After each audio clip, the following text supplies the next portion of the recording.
Para encontrar essa resposta, voltamos o olhar para um homem cujo nome se tornou sinônimo de sabedoria, riqueza e glória: Salomão, o rei de Israel. Mas quem foi Salomão, de fato, e o que podemos aprender com ele não apenas sobre dinheiro, mas sobre a verdadeira estrutura da prosperidade, aquela que permanece mesmo quando tudo ao redor parece ruir? Salomão foi mais do que um rei. Foi um arquétipo, um símbolo do poder que nasce quando a sabedoria se encontra com o propósito. Sua riqueza não veio do acaso, nem de herança, nem de sorte. Veio da escolha.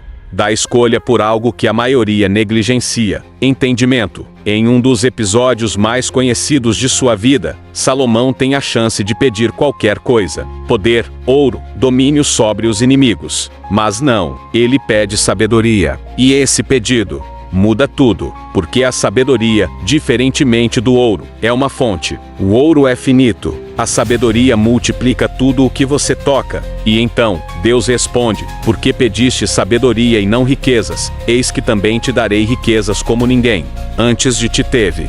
Essa resposta revela algo profundo. Revela que a sabedoria é a chave que abre todas as outras portas, inclusive a da riqueza. E o mais impressionante é que Salomão não guardou essa sabedoria para si. Ele a escreveu, ele a compartilhou. E hoje, milênios depois, nós ainda temos acesso a ela. Provérbios, Eclesiastes, o Cântico dos Cânticos. Cada verso ali é uma semente de sabedoria prática. Veja bem, Salomão entendia que a vida é construída em camadas, e que a prosperidade é consequência, nunca a causa. Primeiro vem a mente, depois, o comportamento, e por fim, os resultados. Um dos provérbios mais poderosos que ele deixou diz: com sabedoria se constrói a casa, com entendimento ela se firma, e com conhecimento seus cômodos se enchem de bens preciosos. Observe a ordem: primeiro sabedoria, depois entendimento, depois conhecimento, e só então os bens materiais. Mas no nosso tempo moderno, inverteu-se tudo.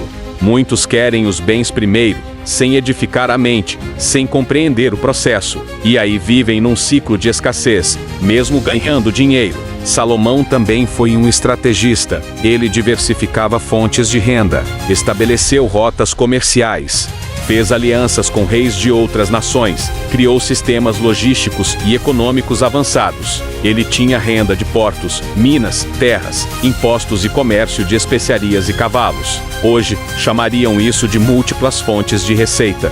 Ele chamava de sabedoria aplicada. Mas havia um princípio que norteava tudo: propósito. Salomão entendia que riqueza sem propósito é vaidade. Em Eclesiastes, ele escreve: observei todas as obras que se fazem debaixo do sol, e eis que tudo era vaidade, e correr atrás do vento. Essas palavras nos mostram um homem que tinha tudo, mas sabia que sem significado, tudo se esvazia. Não basta enriquecer. É preciso saber para quê, para quem, com qual legado. Talvez o maior segredo de Salomão não esteja em quanto ele acumulou, mas em como ele pensava. Ele sabia que a verdadeira riqueza começa na mente e floresce no espírito. Por isso ele dizia: sobre tudo o que se deve guardar, guarda o teu coração, porque dele procedem as fontes da vida. Você pode ter dinheiro e ainda ser pobre. Pode ter aparência de riqueza e viver em ruínas internas. Mas aquele que tem sabedoria tem estrutura. E estrutura sustenta qualquer construção. O mundo moderno nos ensinou a correr. Salomão nos ensina a edificar. O mundo diz: ganhe rápido. Salomão responde: o que se apressa a enriquecer não ficará inocente. Ele sabia que a pressa é inimiga da permanência. A riqueza duradoura não é fruto de explosão, mas de construção, tijolo por tijolo, escolha por escolha, pensamento por pensamento. Agora, pare por um instante e reflita: onde estão suas raízes? Estão plantadas na sabedoria ou no desejo? Estão firmadas na verdade ou nas aparências? Se você quer prosperar de verdade, estude o que Salomão escreveu. Não apenas leia e absorva. Medite, aplique, transforme seus hábitos mentais antes de tentar mudar sua conta bancária. E repita essa frase com convicção: com sabedoria se constrói a riqueza verdadeira. Se essa frase fez sentido para você, escreva ela nos comentários agora. Não apenas para mim, mas para você mesmo. Para cravar esse compromisso com a mudança, você precisa entender que Salomão não apenas acumulou ouro, ele construiu fundamentos. Enquanto muitos buscam atalhos, ele construiu princípios. Ele compreendia algo que poucos compreendem: riqueza sem estrutura interior é como um palácio edificado sobre areia. A geração moderna corre atrás de resultados, mas despreza os processos. Salomão, por outro lado, mergulhava nos processos. Ele sabia que há uma sabedoria silenciosa no tempo, que há bênçãos que só se revelam àqueles que têm paciência para esperar e disciplina para construir. E você pode estar se perguntando agora: como eu aplico os segredos de Salomão na minha vida? A resposta começa por dentro. Você precisa se tornar uma pessoa que pensa de forma próspera, mesmo antes de ter qualquer riqueza visível. Salomão escreveu: assim como imagina em sua alma, assim ele é. Isso quer dizer que sua realidade externa será sempre um reflexo daquilo que você acredita sobre si mesmo. Se você se vê como alguém limitado, derrotado, preso à escassez, sua vida refletirá isso, mesmo que oportunidades passem diante de você. Mas se você se posiciona como alguém sábio, guiado por princípios, disciplinado em seus pensamentos e atitudes, o mundo se ajusta à sua nova identidade. Riqueza não é apenas o que você possui, riqueza é quem você se torna. Porque tudo o que você conquista sem se transformar, você corre o risco de perder. Mas tudo o que você se torna, ninguém pode tirar de você. Salomão não falava com arrogância, ele falava com clareza. Ele dizia: a bênção do Senhor é que enriquece, e não acrescenta dores. Veja que ele distingue o que é riqueza com benção, e o que é riqueza com maldição. Muitos hoje enriquecem, mas vivem em ansiedade, em medo, em depressão. Isso não é prosperidade. Isso é escravidão disfarçada de sucesso. A verdadeira riqueza é aquela que te faz dormir em paz, que te dá liberdade,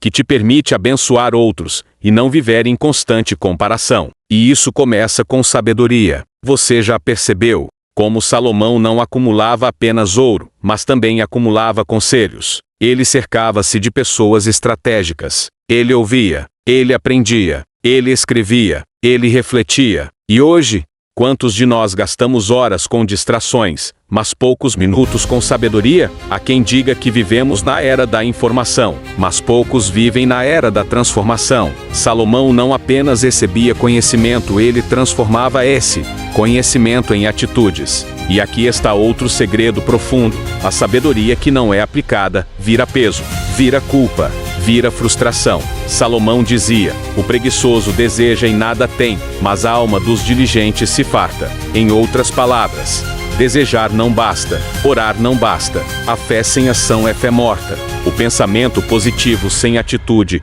é apenas ilusão. Você quer prosperar? Comece se tornando alguém confiável, alguém disciplinado, alguém que honra os próprios compromissos, alguém que levanta cedo não por obrigação, mas por visão, alguém que estuda não por pressão, mas por propósito. Salomão também entendia de tempo. Ele dizia: para tudo há um tempo determinado, e há um tempo para todo propósito debaixo do céu. Isso nos ensina a respeitar os processos, a não atropelar as estações, porque há riqueza que só floresce depois de maturidade. Você pode até querer enriquecer rápido, mas Salomão te diria: a riqueza que vem depressa, depressa se vai. E ele estaria certo, porque o que vem fácil, normalmente não tem raiz, e o que não tem raiz, não resiste à primeira tempestade.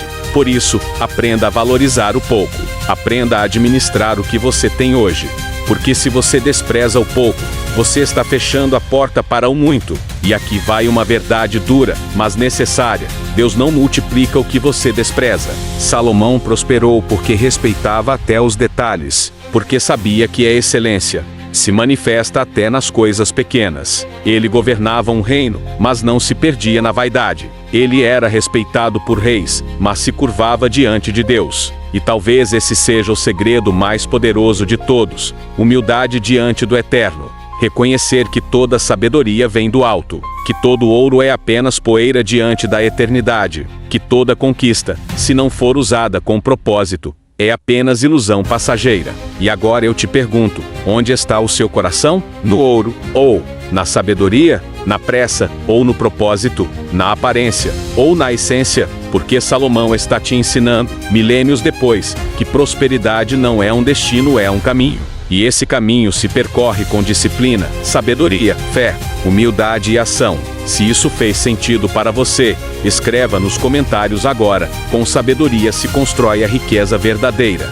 Diga isso como um voto, um pacto com sua nova jornada. Você precisa entender que Salomão não começou grande, ele começou com um coração disposto a ouvir, a aprender, a servir. O que o tornou diferente não foi o que ele possuía, mas a forma como ele pensava. E isso é algo que ninguém pode tirar de você, a sua forma de pensar. Quando sua mente se alinha com a sabedoria, sua realidade começa a se transformar. Não de fora para dentro, mas de dentro para fora. Salomão compreendia isso. Por isso, ele escreveu tanto sobre o coração, porque é do coração que procedem as decisões que moldam o destino. Há uma geração inteira hoje que foi ensinada a buscar fórmulas mágicas, códigos secretos, métodos rápidos. Mas Salomão nos lembra, o verdadeiro segredo está em desenvolver princípios eternos. Aquilo que não passa, mesmo que as moedas mudem, mesmo que o sistema